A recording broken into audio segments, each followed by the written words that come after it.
iteka n'umunezero ntangere vyo gusubira kubana namwe mwe banywanyi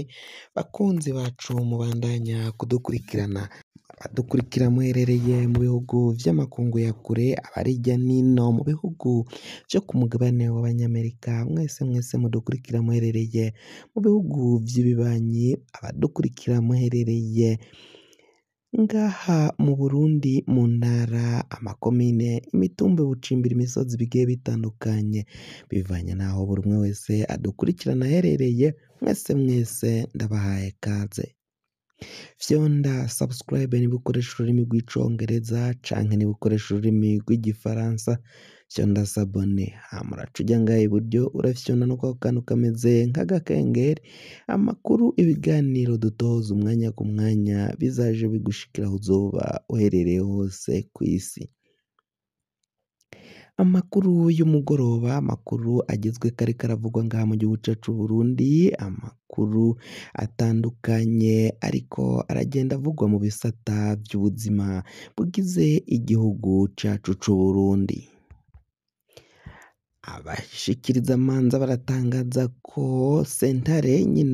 ntahinyuzwa iriko irakora amatohoza ku vyaha vyakozwe n'umuhari Red Tabara. Umuhari Red Tabara umaze iminsi wimanga ibitero uriko uragaba ngaha mu gihugu cacu Burundi, ngivyo vyose bikaba ari ivyaha biriko biratohozwa ko kugira ngo vyongerwe canke bishigwe mu madosiye yagiriza ivyaha Red Tabara. Uyu muhari hamwe abawutwara, abawirongoye bariko barahimbirwa, bararementanyirizwa n'ibindi vyaha bitandukanye, hamwe n'ivyo baciye bagenda bagirizwa maza ya kare mu ntango. Bikaba bivugwa ko rero abashigwa kw'isonga ko aribo barongoye uyu muhari wa Red Tabara harimo General Godefroid Niyombare avugwa mu barongoye uyu muhari wa Red Tabara, umuhari bivugwa ko uteza imidurunganyo ngaha mu gihugu c'Uburundi, uteza akaduruvayo mu gutera no kugaba ibitero bitandukanye ngaha mu gihugu cacu.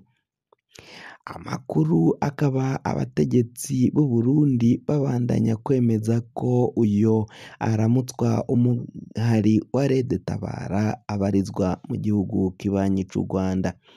Ni mu gihe abategetsi b'igihugu c'u Burundi batasivye kuvuga ko uyu muhari wa Red Tabara ngo abawutwara bamwe bari mu bihugu vy'amakungu ya kure, cane cane abari mu Rwanda, bakavugamwo Alexis Nduhije abarizwa mu bihugu vy'abanyaburaya, bakavugamwo Pacifique Nininahazwe nawe bamushira mu bayobozi ba Red Tabara, mu bawutera intererano, abatavuga kumwe n'ubutegetsi bose bwa Gitega, abavuga ibihushane, abadashigikira amabi akogwa n'umugambwe CNDD FDD uri ku butegetsi, bose baca bavuga ko bakorana n'izi nyeshamba n'uyu muhari witwaje ibigwanisho wa Red Tabara. Baragiye bavuga ko Alexis Nduhije ari umwe mu bakomakomeye cane mu baterera uyu muhari, mu bawuha intererano. Uyu muhari ubarizwa mu mashamba y'igihugu ca Repubulika iharanira intwaro rusange ya Kongo, cane cane mu misozi miremire yo muri Kivu y'ubumanuko, muri Haut Plateau. Ivyo ni vyaciye bigenda bivugwa n'abategetsi rero ko ngo uyu muhari ubandanya gufashwa n'abo bavuka ngaha mu gihugu c'u Burundi ariko baciye bahunga igihugu. Kw'isonga nk'uko twababwiye, General Major Godefroid Niyombare akaba ari umwe mu bashigwa mu majwi mu vyo vyatumye ubutegetsi bw'u Rwanda n'ubutegetsi bwa Gitega butabandanya bukomeza umubano ngo ubandanye ukomeza. Baciye bagiriza u Rwanda ko ari rwo rucumbikiye uyu General Major Godefroid Niyombare. abategetsi b'igihugu c'Uburundi bakaba barasavye bagenzi babo bo mu gihugu kibanyi c'u Rwanda kurungika gufata uyu Godefroid Niyombare bakamurungika ngaha mu gihugu c'Uburundi intahe ikamukubita mu gahanga, ariko ico gihugu kibanyi c'u Rwanda caraciye kivuga ko batohava barungika impunzi yahunze impunzi ya politike ngo bace bayirungika ngaha mu gihugu c'Uburundi, ivyo kandi ngo biraboneka ko abo bategetsi baciye banka kurungika uyo Godefroid Niyombare ngo vyaboneka ko babandanya bafatanya, ariko biboneka ko ari ububeshi kuko abategetsi b'igihugu c'Uburundi babandanya kuvuga ko izo nyeshamba za Rede Tabara ziva mu gihugu c'u Rwanda, ukaraba aho u Rwanda ruhana urubibe n'Uburundi nta hantu bihuriye n'aho izo nyeshamba za Rede Tabara zitera zituruka. Kuri ubu ngubu abategetsi batandukanye ngaha mu gihugu c'Uburundi bakaba bavuga ko ivyakozwe n'abategetsi bo muri guverinoma muri leta nkozi leta mvyeyi ngo vyakozwe gihutihuti batagomba gufata ingingo yo kugara imipaka ngo nuko Godefroid Niyombare abarizwa ngaho muri ico gihugu, ubu nabo barabizi ko impunzi mu mategeko mpuzamakungu n'Uburundi bwateyeko umukono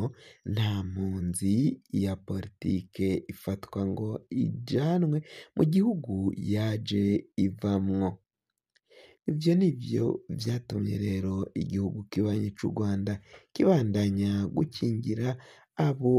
bagabo bavugwa ko aribo barongoye Rede Tabara, ariko ngo navyo ni ukubeshya. Patrick Nahimana avugira uyu mugambwe uyu muhari wa Rede Tabara avuga ko ivyaciye bitangazwa n'abategetsi batandukanye ari ububeshi bukomakomeye cane, ni ububeshi bahenze abarundi no guhenda amakungu. Naho Pacifique Nininahazwe we akaba yaciye avuga ko igihugu c'Uburundi cicariye ibombe izogiturikana, iyo bombe atayindi ni ubutegetsi bwa Varisito Ndayishimiye, ubutegetsi bwa CNDD FDD ngo biboneka ko ubu butegetsi umwanya n'umwanya bushobora guhirima, bushobora guturika hakavamwo ikintu kitari ciza, baragiye basasira indava kuva mu myaka yaheze gushika amangaya, ngo biboneka ko rero mu gihe hatakabaye hajaho umwumvikano ngo barabe ico bokora, ico gisase canke iyo bombe yicariwe n'abarundi gishobora kuzoturika igahitana benshi, kandi ngo ivyo vyatanguye umwaka w'2015